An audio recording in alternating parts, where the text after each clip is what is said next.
다들 안녕하세요. 프로토 91회차 토신 정보방 환급 인증합니다. 당첨금은 세후 금액인 거 알고 계시죠? 다들 아시겠지만 한 경기 취소되어 당첨금이 반토막 났지만 그래도 당첨 모두 축하드리며 오늘 경기도 분석 시작해보겠습니다. 금일 첫 번째 경기 도르트문트 대 프랑크푸르트 분석 시작해 보겠습니다. 도르트문트는 브레멘 원정에서 승리하며 연승에 성공했다. 후반기 맹렬한 기세로 승점을 쌓아가며 3위 추격에 나섰지만 호펜하임전 패배로 위기가 있었는데 위기를 잘 넘겼다. 거기에 주중 챔스 16강에서는 호벤을 잡고 8강으로 진출하는 경사도 있었다. 이번 시즌 이후 미국행이 유력한 팀의 레전드 마르코 로이스가 쐐기골을 터뜨리며 따낸 승리였기에 의미가 더 컸다. 프랑크푸르트는 무패를 이어가며 상위권을 추격 중이다. 그러나 다음 시즌 챔스로 가기 위해서는 4위로 올라가야 하는데 4위 팀과 승점 차가 7점이나 된다. 최대한 남은 일정을 모두 승리하고 도르트문트의 추락을 바라야 하는 상황이다. 다행인 건 원정이지만 승점 차를 줄일 수 있는 맞대결이라는 점이다. 괴체와 샤이비, 마르무시를 앞세운 공격 축구로 상대와 맞설 것이다. 도르트문트의 승리를 본다. 프랑크푸르트는 마르무시와 크나우프, 샤이비 등 상대 수비에 부담을 주며 기회를 만들 공격 자원들이 있다. 그러나 최근 4경기에서 경기당 2골 가까이 실점하는 등 수비진이 불안하다. 사비처가 징계로 빠지긴 하지만 브란트와 찬이 중원을 책임질 수 있고 필크루그와 말렌이 공격을 주도할 홈팀이 경기를 지배할 것이다. 금일 두 번째 경기 아탈란타 대 피오렌티나 분석 시작해 보겠습니다. 아탈란타는 리그에서 연승을 이어가며 순위를 끌어올렸었다. 그러나 밀란 원정을 시작으로 나선 4경기에서 2패를 당하는 등 승점 추가에 고전하며 6위로 떨어졌다. 그러나 그 기간 상대한 팀이 1위부터 4위까지 팀들이었음을 감안해야 한다. 유벤투스와 밀란 상대로는 원정에서 패하지 않았고 주중 경기에서는 스포르팅을 제압하고 유로파 8강으로 진출했다. 피오렌티나 역시 컨퍼런스 리그에서 8강에 진출했다. 지난 시즌 준우승 팀이기에 이번 시즌 우승을 노리는데 마카비 하이파 상대로 1승 1무를 기록했다. 그리고 리그에서 주춤했던 아탈란타와 달리 1승 3무로 무패를 달리고 있다. 단 엠폴리와 토리노 등을 상대로 승점 3점을 따내지 못한 건 아쉬운 결과다. 접전을 본다. 아탈란타가 홈에 이점을 누릴 수 있는 건 사실이지만 체력적으로 부담인 건 마찬가지다. 만드라고라와 덩컨 등이 중원에 나서 최종 수비와 간격을 최대한 좁히며 수비적인 운영을 할 피오렌티나가 쉽게 상대에게 기회를 주지 않을 수 있다. 두 팀이 90분 내내 접전을 펼치며 승점을 나눠 가질 것이다.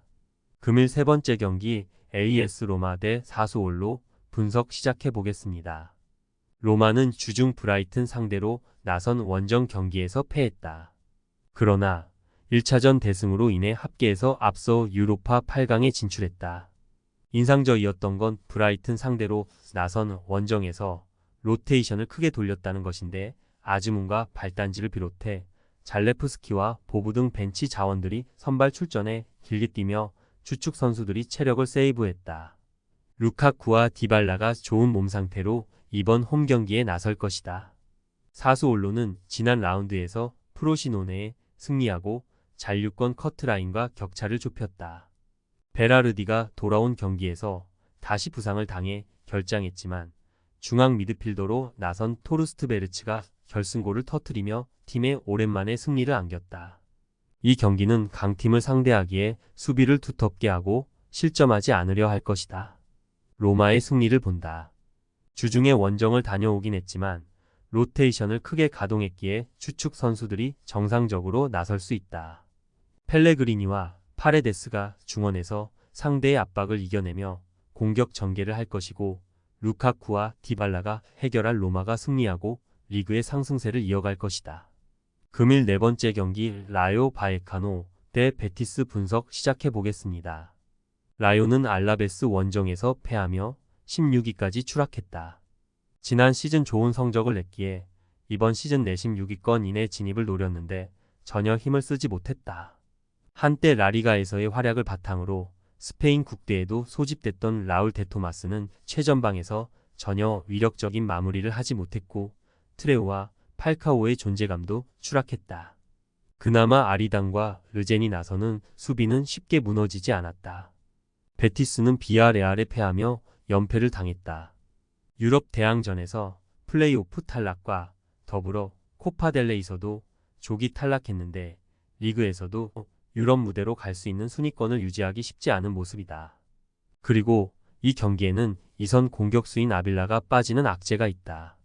최근 팀의 주포 역할을 하는 호세를 비롯해 포르날스와 페키르, 에잘 조우리 등이 공격을 이끌어야 한다.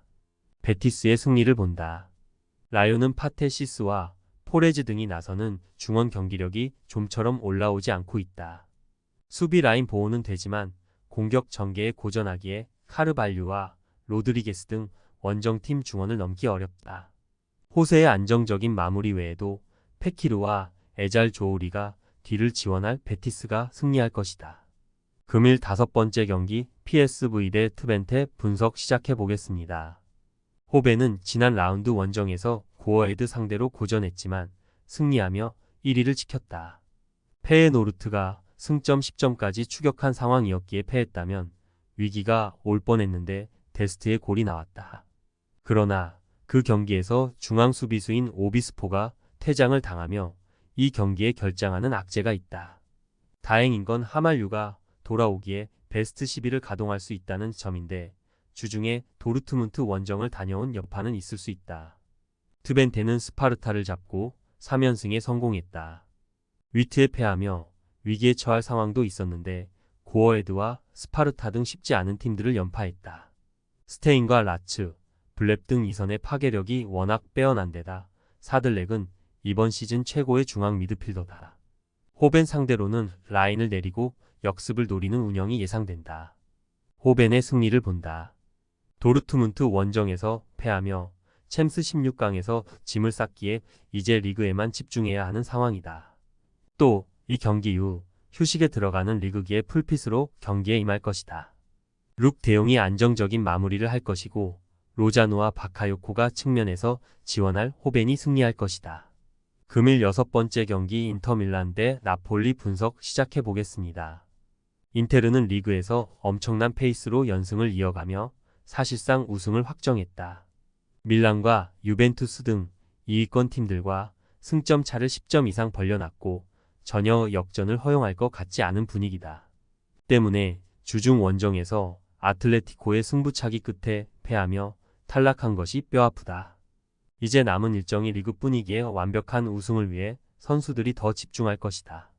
나폴리 역시 주중 원정에서 바르샤에 패하며 챔스에서 탈락했다. 지난 시즌 리그 우승팀에서 이번 시즌은 무관이 유력한데 반등의 가능성도 크게 보이지 않는다. 리그에서는 최근 2승 1무를 기록하긴 했지만 토리노와 칼리아리 등 이겨야 할 팀 상대로도 압도하는 모습이 나오지 않았다. 인테르의 승리를 본다. 나폴리는 이번 시즌 이후 인테르로 떠나는 지엘린스키를 비롯해 오시멘과 폴리타노 등이 베스트 11으로 나오며 최근 무패를 기록했다. 그러나 수비 라인은 여전히 불안하다. 티랑과 라우타로 마르티네즈, 산체스가 최전방에서 위력적인 침투를 이어갈 것이고 바렐라의 중원 장악이 있을 인테르가 연승을 이어갈 것이다. 토신 최종 조합은 영상 아래 고정 댓글로 말 걸어주시면 토신 정보방에서 무료로 공유해드립니다. 제발 손해보면서 토토하지 말고 다같이 웃으면서 즐겁게 베팅합시다.